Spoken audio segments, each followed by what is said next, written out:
Muy buenos días para todos y bienvenidos a Diagnosis, conocimiento que marca la diferencia. Me complace saludarlos en esta mañana de hoy, 7 de noviembre, una mañana fría acá en la ciudad de Bogotá, pero bueno, con toda la disposición para tener este espacio académico que busca mantener actualizadas a todos los especialistas en sus diferentes, por supuesto, sus diferentes especialidades. A través de este espacio académico, buscamos llegar a diversas conclusiones en relación con el tratamiento, alinear especialidades y subespecialidades y reafirmar la importancia del manejo integral del paciente, logrando claridad y articulación en ese trabajo asistencial.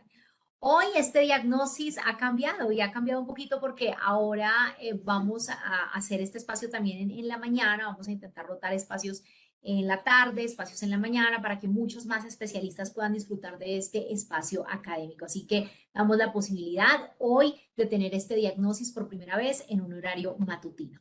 Hoy los invitamos a escuchar y debatir en esta conexión denominada Desafíos y estrategias para mejorar la calidad de vida de pacientes con síndrome de espalda fallida.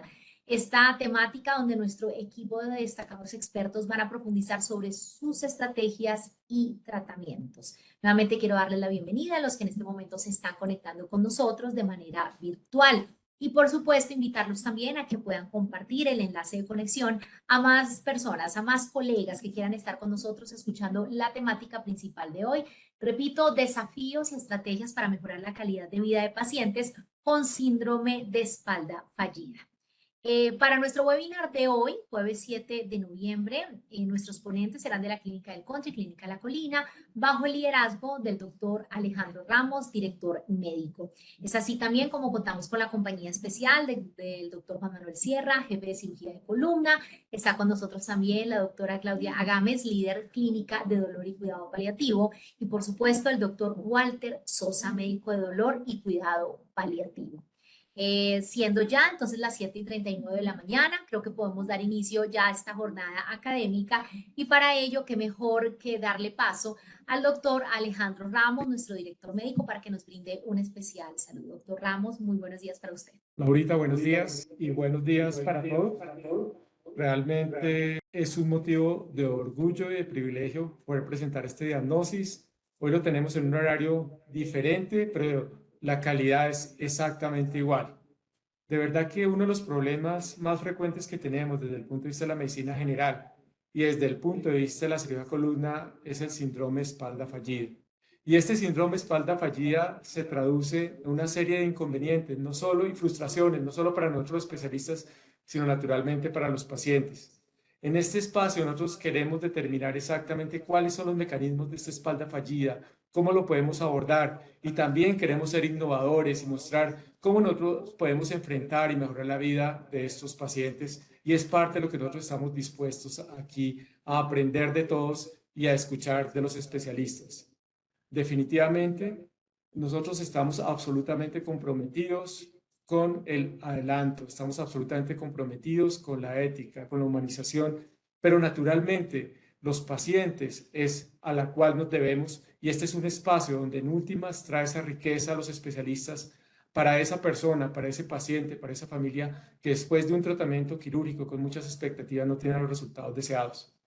Definitivamente, este es un espacio de riqueza intelectual, es un espacio de controversia, es un espacio donde las preguntas están abiertas y es lo que nosotros queremos crear en este diagnóstico, es un espacio vivo donde nosotros podamos tener injerencia, donde tengamos inferencias, donde tengamos retroalimentación y esto es lo más importante y es la filosofía del diagnóstico. A todos les deseo un feliz día, a todos les deseo que este espacio realmente colme hasta las exigencias más grandes que existen y a todos un abrazo y me adelanto dándoles un feliz fin de semana. Hasta pronto. Gracias, doctor Ramos, siempre por liderar estos espacios, por supuesto, desde educación médica, que pertenece directamente a la dirección médica. Se llevan a cabo estos espacios académicos y qué mejor que sea su jefe, la jefe de educación, la doctora Marta Beltrán, que también nos dé un contexto y la bienvenida para nuestros conferencistas, nuestros ponentes principales de este diagnóstico de la mañana de hoy. Doctora Marta, muy buenos días para usted. Muchísimas gracias. Aquí con un equipo completamente organizado para tener un gran evento académico y que nos sirva a todos de actualización. No voy a hablar mucho porque sabemos que estamos cortos de tiempo y estamos para nuestro aprendizaje de hoy para que nos traigan en equipo cómo trabajamos. Le voy a dar paso a la doctora Gámez, quien nos va a liderar todo esta mañana del día de hoy. Buenos días, muchas gracias. Queremos aprovechar este espacio para compartir los retos que implica la atención de pacientes complejos. Esta es una experiencia de la clínica, no solamente desde el punto de vista clínico, desde el punto de vista quirúrgico, sino también desde el punto de vista humano, donde se integran diferentes servicios para tratar de obtener los mejores resultados de un paciente. Cuando un paciente acude a nosotros, especialmente con un problema tan prevalente como es el dolor crónico de espalda, viene con muchísimas expectativas, pero no siempre podemos en primera instancia responder a esas expectativas. Y por eso es importante convocar un equipo de trabajo que comparta el mismo interés, que es tratar de mejorar la calidad de vida de este paciente. La calidad de vida no solamente desde el punto de vista del dolor, sino también desde su funcionalidad. Este caso que vamos a compartir es un caso que afectó definitivamente y de forma significativa a esta paciente. Sin embargo, con este trabajo en equipo logramos unos resultados que queremos compartir con ustedes. Por esa razón, estamos aquí el doctor Walter Sosa, uno de nuestros especialistas en medicina de dolor y cuidados paliativos, experto en intervencionismo analgésico. También el doctor Juan Manuel Sierra, nuestro jefe de cirugía de columna, con quienes compartimos no solamente la experiencia de conocer la paciente, sino múltiples juntas para poder buscar las mejores estrategias para esta paciente. Le doy la palabra entonces al doctor Sosa para poder compartir con ustedes este caso clínico. Muchas gracias. Bueno, buenos días. Vamos a empezar entonces con la revisión del caso. Para mí es un verdadero placer estar aquí con ustedes, pero vamos a pasar rápidamente a la parte académica y lo primero que hay que hablar es de la nomenclatura. El síndrome para el dolor lumbar posoperatorio se ha utilizado desde hace mucho tiempo diferentes nomenclaturas y nos hemos dado cuenta, o los médicos que investigan se han dado cuenta que realmente no es un nombre tan adecuado. Es mejor hablar de dolor persistente espinal o síndrome poslaminectomía o dolor postquirúrgico persistente, que tal vez sea el mejor término para acuñar en relación a que, aunque la cirugía quede perfecta, hasta el 20% de los pacientes pueden presentar un dolor residual o un dolor severo en la región afectada previamente por la patología de columna y que trató de estabilizarse o hacer algún tipo de reparo de forma quirúrgica.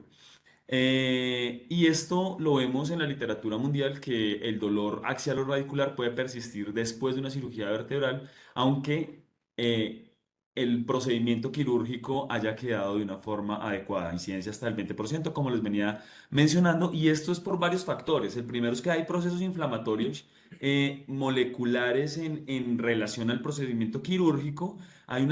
Puede haber cicatrización anormal si hay una cicatriz que toque una raíz, que coja una raíz, que eso es dependiente del paciente, nos va a generar un dolor radicular. Y además, el mismo trauma quirúrgico, la colocación de material de osteosíntesis o incluso un paciente que viene con un dolor crónico de larga data, va a presentar cambios microestructurales tanto en los canales iónicos como en los receptores y como en la liberación de neurotransmisores, que no va a permitir que se logren las expectativas previas al manejo quirúrgico que todos desearíamos. Y en algunos casos incluso la sensibilización central. La sensibilización central, pues lo vemos, digamos que el ejemplo más fácil para abordarla es con el síndrome de miembro fantasma. Un paciente es llevado a una amputación y aunque no tenga la extremidad, persiste con dolor y persiste con esa sensibilidad en esa extremidad que no está. Esa sensibilización central puede pasar en el dolor lumbar crónico o en cualquier tipo de cirugía, incluida, ni más faltaba, pues la cirugía de columna. Aquí lo que vamos a presentarles y es que el ABP tal vez sea una de las mejores estrategias de aprendizaje y es el aprendizaje basado en problemas, y por eso traemos un caso clínico para desarrollar. Es una paciente femenina de 79 años con una muy buena red de apoyo, afortunadamente, residente en Bogotá, natural de Guateque, y nos consulta con estos antecedentes en donde quiero resaltar una discopatía lumbar múltiple, una inestabilidad en el canal medular, un canal estrecho crítico que le estaba generando muchísimo dolor y alteración en la calidad de vida, la había inmovilizado, no podía caminar, hacía unas caminatas muy cortas con un dolor axial pero también irradiado a miembros inferiores. Y con múltiples antecedentes, enfermedad renal crónica, una diabetes mellitus, hepatomegalia, hipertensión arterial, osteoporosis, osteoartrosis. E incluso tenía un antecedente de un tromboembolismo pulmonar, o sea, una paciente muy difícil, pero que estaba demasiado comprometida en su calidad de vida, en su funcionalidad, por el dolor lumbar. Por eso había consultado a múltiples instituciones. En octubre del 2023 llega al servicio de urgencias con un dolor severo 8/10 limitante que aumentaba con los movimientos y se irradiaba a los dos miembros inferiores y se planteó llevar a manejo quirúrgico. En octubre del 2023 fue llevado a descompresión del canal lumbar estrecho L3, L4 más artrosis no instrumentada y pasó una de las cosas que uno no quisiera que sucedieran y es que quedó con un dolor axial y radicular persistente. Y entonces hay que empezar a hablar un poquito de los factores de riesgo para los pacientes que nos pueden desarrollar este dolor crónico posquirúrgico después de la cirugía lumbar. Y como siempre está, la parte mental es absolutamente importante, la ansiedad, la depresión, o que no tenga unas buenas estrategias de afrontamiento. Incluso los pacientes que son hipocondríacos o catastrofistas también tienen mayor riesgo de presentar dolor posoperatorio, no solo esta cirugía, pero en esta cirugía también. Cuando tienen un problema legal o tienen un problema laboral, hay que estudiarlo muy bien. Esas banderas amarillas son difíciles de manejar esos son, digamos, los factores preoperatorios. Los factores intraoperatorios es cuando hay algún problema intraoperatorio que está más relacionado con la técnica o que la columna o la anatomía del paciente o la calidad del hueso no va a permitir que la técnica quirúrgica sea óptima. Y los factores posoperatorios es que la enfermedad por la cual ese paciente consultó progrese en el tiempo, entonces empieza a haber más enfermedad discal, más artrosis, haya una fibrosis epidural, haya inestabilidad de algún segmento o que empiece a desarrollar síndrome miofacial que puede estar muy relacionado con un paciente que de pronto no haga una recuperación en el postoperatorio, no quiera aceptar la terapia física y no haga un programa adecuado de recuperación. Cuando el paciente llegó a urgencias, nosotros tomamos imágenes. Voy a pasarles el video muy rápidamente de esa columna que ustedes se pueden dar cuenta que es una columna que está realmente enferma. Tiene un canal lumbar estrecho. Ya les voy a mostrar acá el segundo video en la otra imagen, en el otro corte, para que lo podamos ver de una forma pues un poquito rápida, ¿no? Ahí se ve bastante enfermedad facetaria, los músculos están con reemplazo graso, tenemos un canal lumbar estrecho. Y aquí viene una de las grandes preguntas, una de las cosas más difíciles, y es ¿cuándo definimos si hay que hacer una nueva cirugía o cuándo hacemos, y ya lo vamos a echar más adelante, pero digamos que aquí hay un algoritmo muy bonito de manejo. Entonces, este paciente tiene un dolor posoperatorio, cualquier paciente con dolor posoperatorio crónico, posquirúrgico, hay que revisar cómo son las características del dolor previo y después del procedimiento quirúrgico. Si tiene alguna bandera roja, claro que habría que llevarlo a manejo quirúrgico.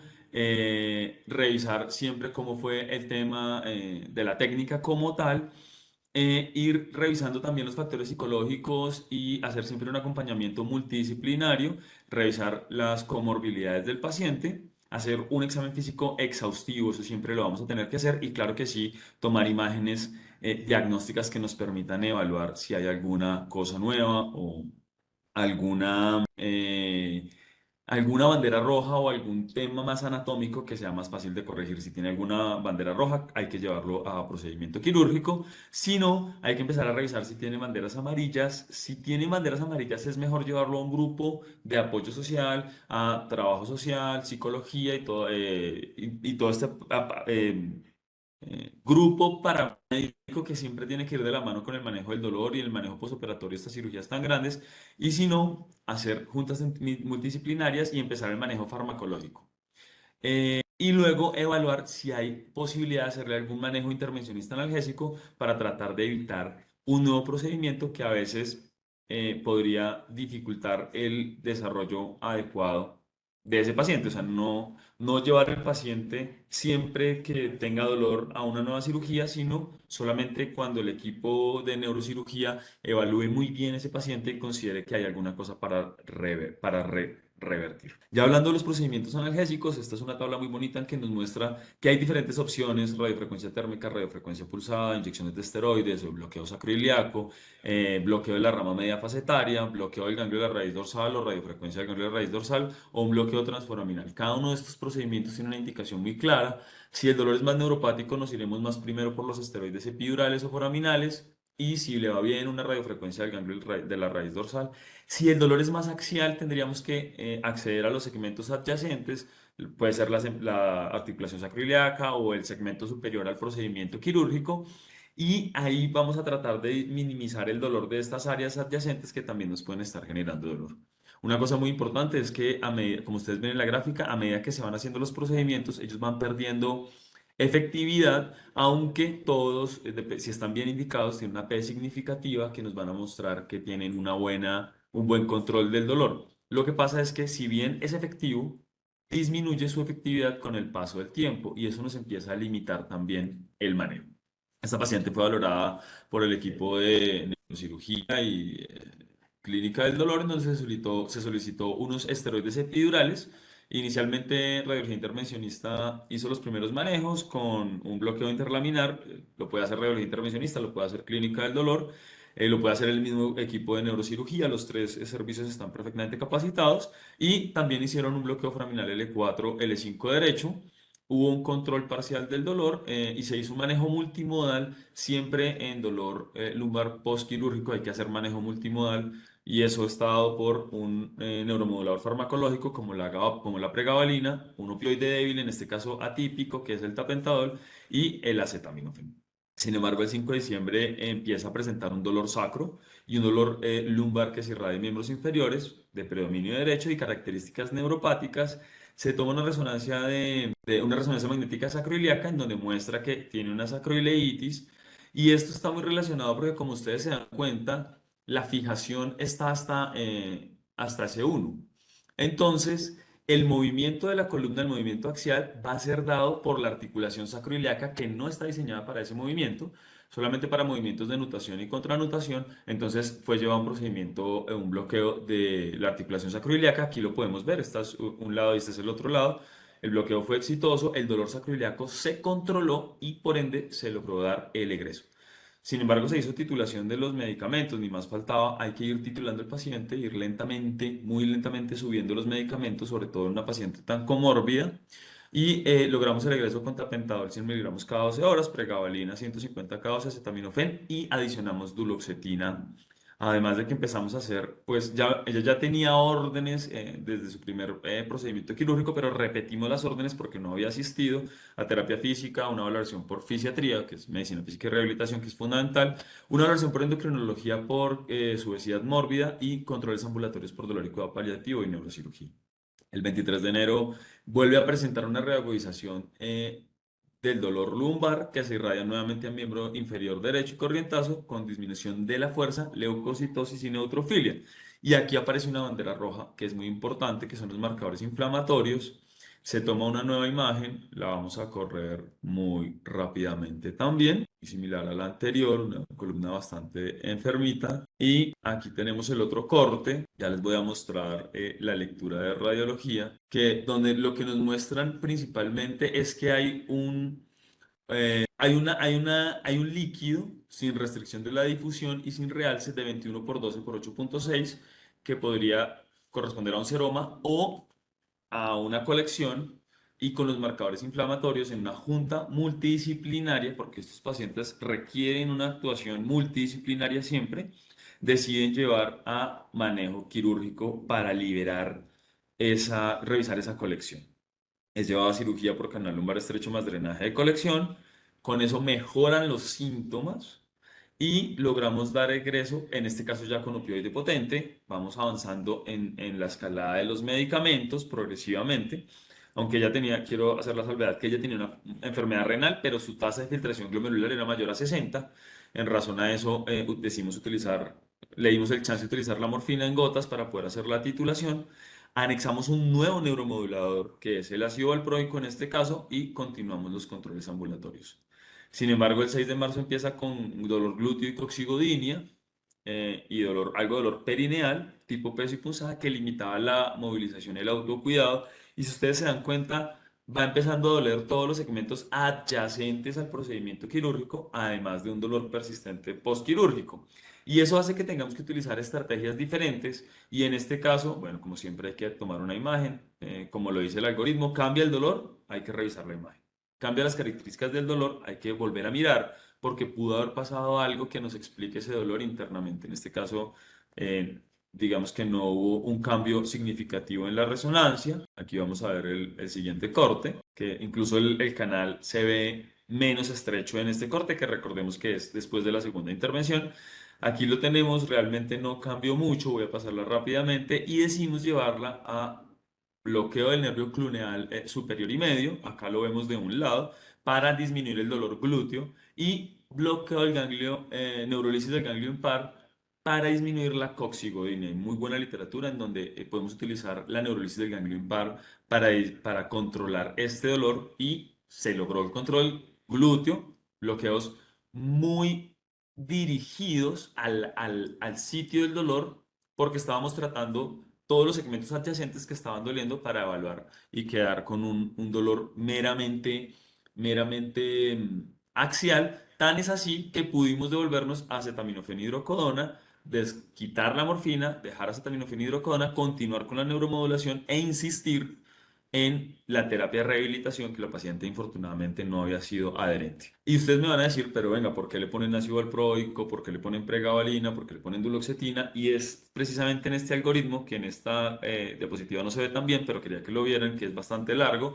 Aquí lo vamos a ir desarrollando muy rápidamente. Primera línea, dolor neuropático se parece mucho al dolor o está inmerso en el dolor posquirúrgico de posoperatorio espinal. Entonces, en primera línea vamos a poner un gabapentinoide o un inhibidor de la recaptación de noradrenalina y serotonina. Segunda línea los vamos a mezclar. Tercera línea, o segunda línea más bien, anexamos el tramadol. Y en la tercera línea ya empezamos a utilizar anticonvulsivantes y bloqueos analgésicos. Todo esto lo venimos haciendo, si ustedes se dan cuenta, el desarrollo del caso viene perfectamente reglado a este algoritmo de manejo. Estos son lo que podemos hacer, pues claro que hay que individualizarlo, ya lo venía mencionando, no me voy a detener acá. Luego viene, en la literatura anglosajona recomiendan considerar de una vez la neuromodulación eléctrica, pero por nuestro sistema de salud nos saltamos ese pedacito y nos vamos a bajas dosis de opioides potentes, que también ustedes lo vieron, lo incluimos en el manejo. El paciente, bueno, logró el control del dolor. Aquí está el plan ambulatorio que ya lo había mencionado, respetando muy bien los algoritmos de manejo que la literatura nos presenta.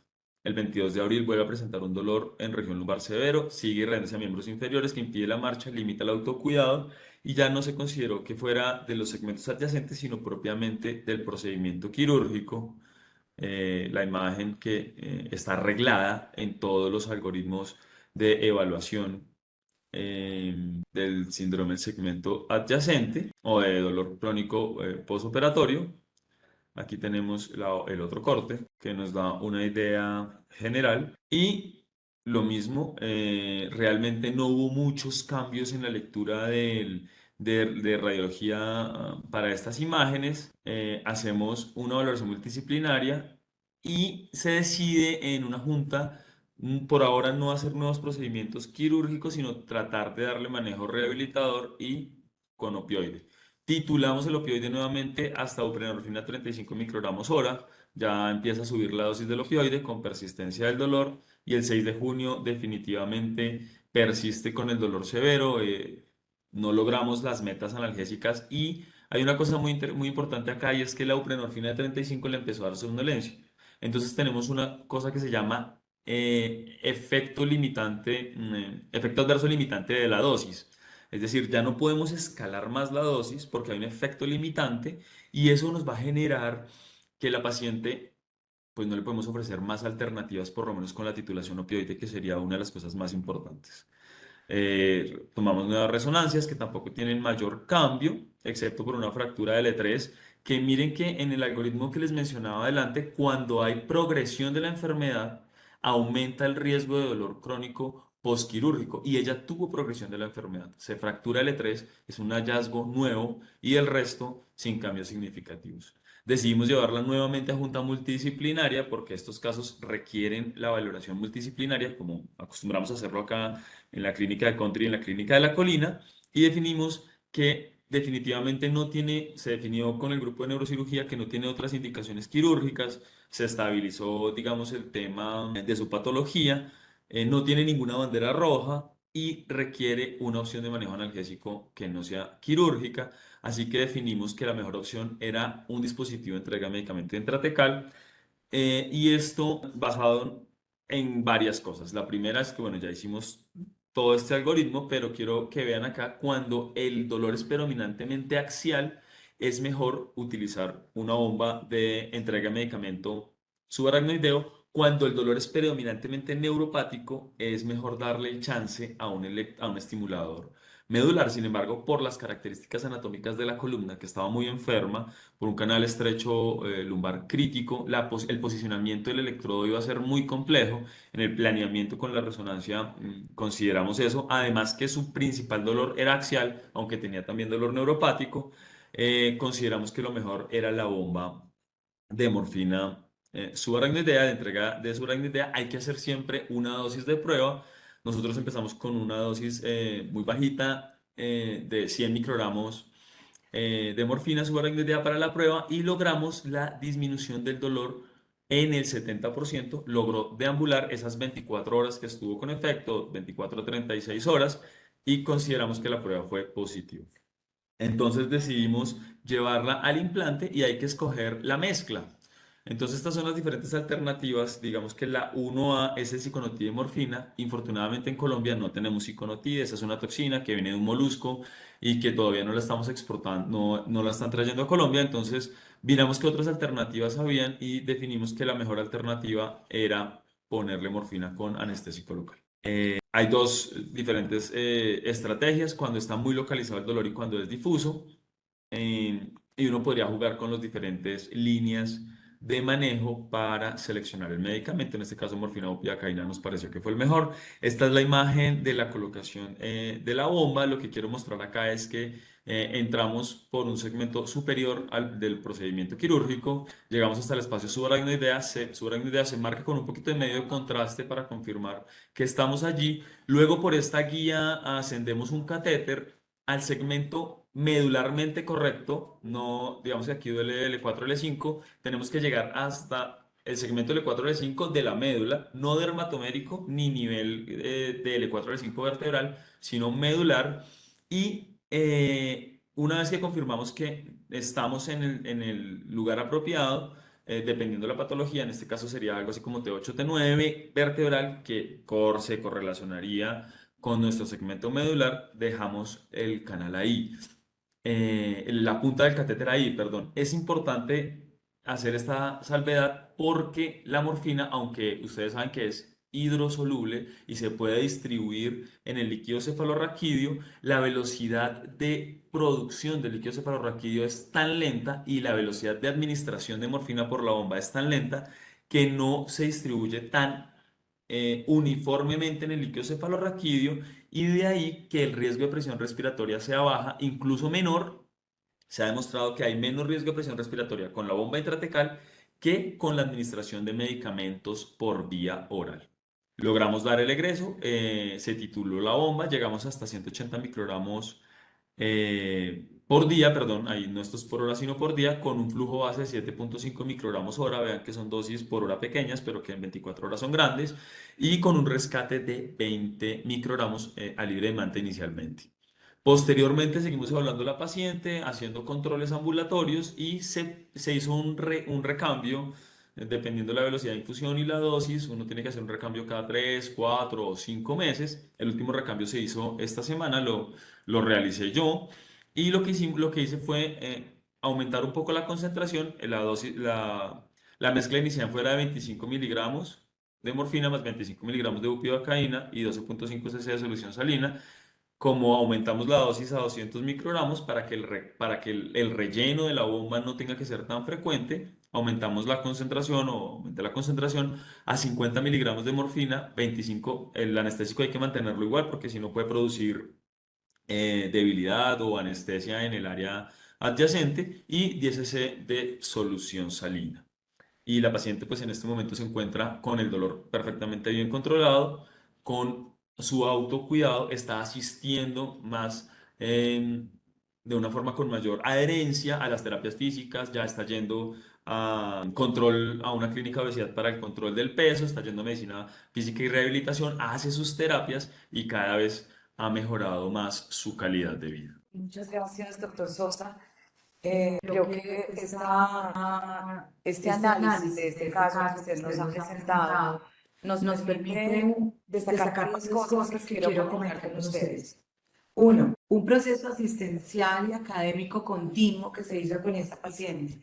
El manejo multidisciplinario, las citas médicas con la frecuencia que la condición de la paciente ameritó y necesitó, la atención a las complicaciones de forma oportuna y una buena comunicación con la paciente y con la familia. Habitualmente, cuando tenemos estos pacientes con un dolor tan demandante como es el dolor crónico severo que ha tenido esta paciente, pues comienzan a haber estos roces entre las expectativas que tiene el paciente y muchas veces las limitaciones que podemos encontrar desde el punto de vista médico para poder embargo, ese trabajo conjunto es el que ha permitido que hoy podamos mostrarles ser exitosos, pero sobre todo de ese trabajo en equipo. Y por eso también me parece muy importante mejorar y tratar de establecer relaciones médico-paciente, médico-familia, que sean lo suficientemente sólidas para poder afrontar de forma conjunta complicaciones y procesos que no siempre van a ser tan exitosos como este. Y justamente me gustaría que el doctor Sierra, que también nos acompañó en esta discusión de varios meses para este caso, nos compartirá sus conocimientos respecto a ciertas cosas. Uno, ¿cómo seleccionar cuando un paciente va a cirugía de columna? Doctor Sierra. Bueno, buenos días a todos. Muchas gracias, Claudio. Es un caso muy complejo con una cantidad de comorbilidades. Y creo que, digamos, el término es solo un término. No es un diagnóstico, es algo que ocurre, sí, que es difícil de prever, pero que sí hay unos tips quirúrgicos que uno puede ver. Digamos que lo primero es tener un diagnóstico imageológico y clínico, porque se relaciona con el dolor. Y no tomar unas cirugías. Son unas cirugías grandes que siempre pueden llegar a tener algún tipo de complicación. Lo primero es un diagnóstico muy cerca en el origen del dolor. Imagenológico, clínico, etc. Segundo, escoger muy bien los pacientes. En ese caso, hay que establecer las comorbilidades del paciente. Una, obesos. Dos, fumadores. Tres, pacientes diabéticos. Cuatro, pacientes con osteoporosis. Todos los pacientes tienen un mayor riesgo de complicaciones postquirúrgicas o dolor crónico. Y lo que nos decía el doctor, la parte emocional también es muy importante, ¿sí? Pero realmente más adecuada para prevenir este tipo de síndrome. Y realmente yo pienso que lo más importante es el diagnóstico, la relación clínica y compensar las comorbilidades del paciente. Eso es clave. Gracias, doctor Sierra. ¿Y cuándo llevar a un paciente a una revisión quirúrgica? Porque es parte de lo que encontramos justamente en este caso, varias intervenciones quirúrgicas. Claro, digamos que en este caso, el paciente tenía la primera parte de una paciente con un comorbilidad, por el cuerpo tratarse de tomar esa decisión. Pero empieza a tener otras enfermedades como enfermedad del segmento adyacente, el EOC3, el EOC4, la enfermedad del segmento adyacente, con una caja incorporal a la vía lateral, que mejoró tiempo, pero debido a sus comorbilidades, obesidad, osteoporosis, eso genera T3 y genera las cajas, hacen una descompresión directa, pero a veces no se logra. Sí, entonces lo primero es que es lo más probable. En este caso, muchos dolores, no solamente la parte radicular, la parte lumbar, dolor en el coxis, por toda la zona de la paciente, y realmente establecer realmente qué duele en el momento de hacer una cirugía de revisión y tener un quirúrgico muy centrado y muy adecuado según el tipo de paciente. En este caso, comorbilidades va a ser esto muy lógico, pero había unas que nos tuvo una mala pasada. Y a veces no todos los pacientes se pueden operar, ¿sí? Porque no logran estar bien, en ese momento es como entra la parte del dolor, el neurolisis, que todos los especialistas para pacientes.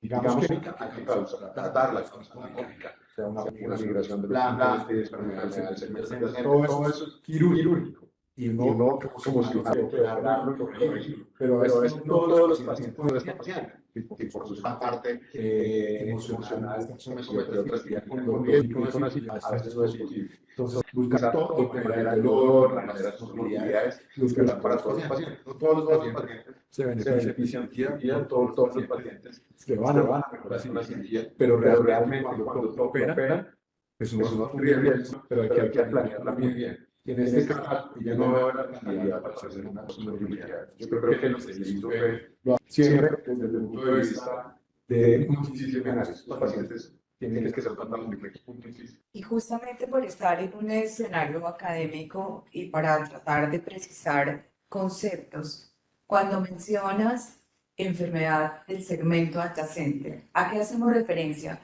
¿Cómo lo identificamos? Y cómo tratamos estas complejidades desde el punto de vista de cirugía columnar. Claro, cuando hay una que se analiza, se suele sobrecargar el segmento inferior, es el segmento superior de la manifestación. Conexión, las cápsulas articulares, etcétera, para evitar eso. Pero aún así hay unos pacientes que lo hacen.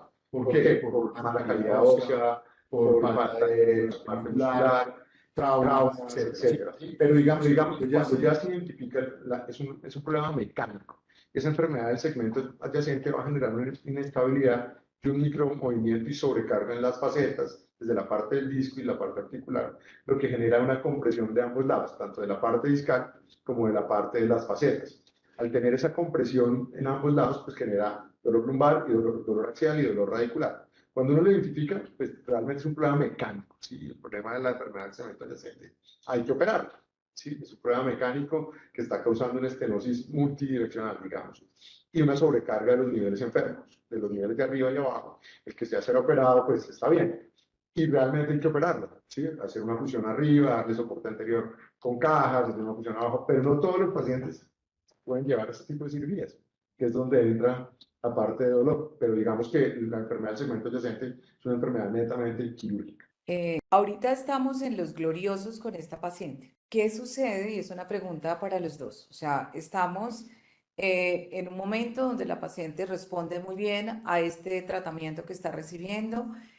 Ha tenido un acompañamiento importante desde todos los puntos de vista, desde el equipo de apoyo, cómo ha sido trabajo social, cómo ha sido psicología, cómo ha sido también fisiatría y su equipo de soporte y claramente el servicio de dolor y el seguimiento por columna. Pero, ¿qué sucede si esta paciente, que ya sabemos que tiene un contexto que no es fácil, vuelve a recaer en un dolor severo? ¿Cuáles serían las opciones de manejo si llegamos a presentar nuevamente todos los retos que nos ha planteado esta paciente en los últimos meses? Doctor Sosa. Bueno, lo primero que hay que establecer, como lo decía el doctor Sierra, es hacer un diagnóstico correcto del generador de dolor. Entonces, hay que evaluar si es algo mecánico, anatómico, que se pueda corregir o algo que se pueda manejar con otras medidas. Entonces, por ejemplo, aumenta la artrosis facetaria relacionada con la inmovilidad de la columna y con la sobrecarga del segmento. Uno podría considerar una radiofrecuencia facetaria del segmento superior. O empieza a hacer una sacroileitis que ya la había presentado. Hacemos un bloqueo sacroiliaco y si le va bien, una radiofrecuencia para enervar la articulación sacroiliaca.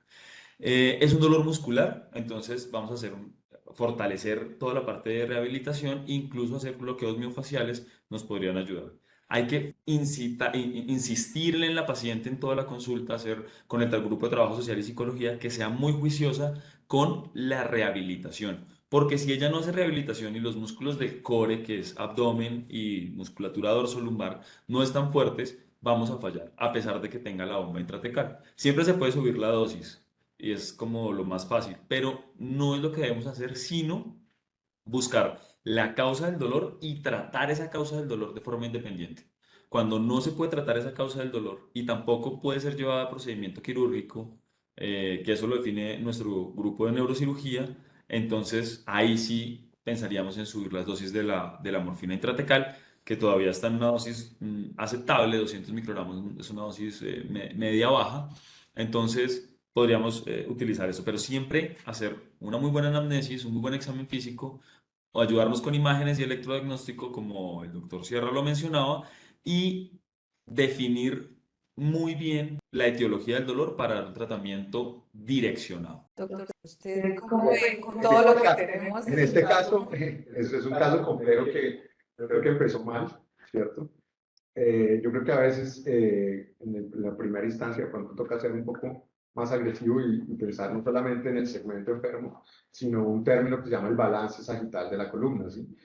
Que obviamente al fijar un solo segmento, pues se pueden descompensar, fue lo que le pasó a esta paciente, pero además tenía o sea, otras diabetes, obesidad, osteoporosis, otras comorbilidades. Lo primero es compensar la parte de su osteoporosis. Si uno piensa que ya definitivamente la parte intervencionista no quirúrgica falle, es compensar su osteoporosis porque requeriría una cirugía de revisión, pero requeriría una cirugía muy grande en este caso, ¿sí? Una afinación de 10 ilíacos, que para esta paciente sería algo muy complejo y que probablemente vamos a controlar algo, pero no el 100%. Yo diría que en este caso uno trataría que anotar toda la manera conservadora, o sea, bloqueos, lo que tú dices, radiofrecuencias de las facetas, por el contexto de esta paciente en general.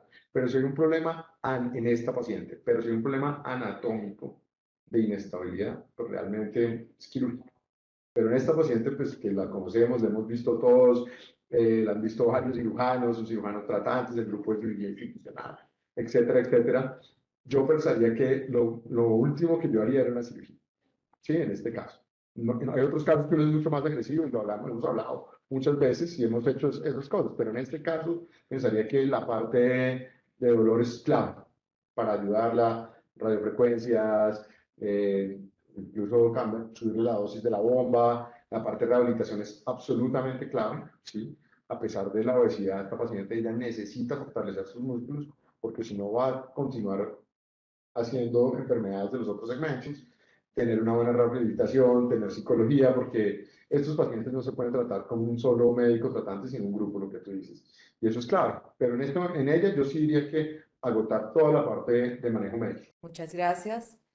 Yo creo que algunos de nuestros asistentes a este espacio seguramente se habrán encontrado pacientes como este, porque no son infrecuentes. Pero yo creo que la invitación, dada la complejidad que tienen nuestros pacientes, es acudir a ese equipo multidisciplinario y si presentamos nuevas complicaciones, llevar a estos pacientes nuevamente a junta para poder tomar las mejores decisiones.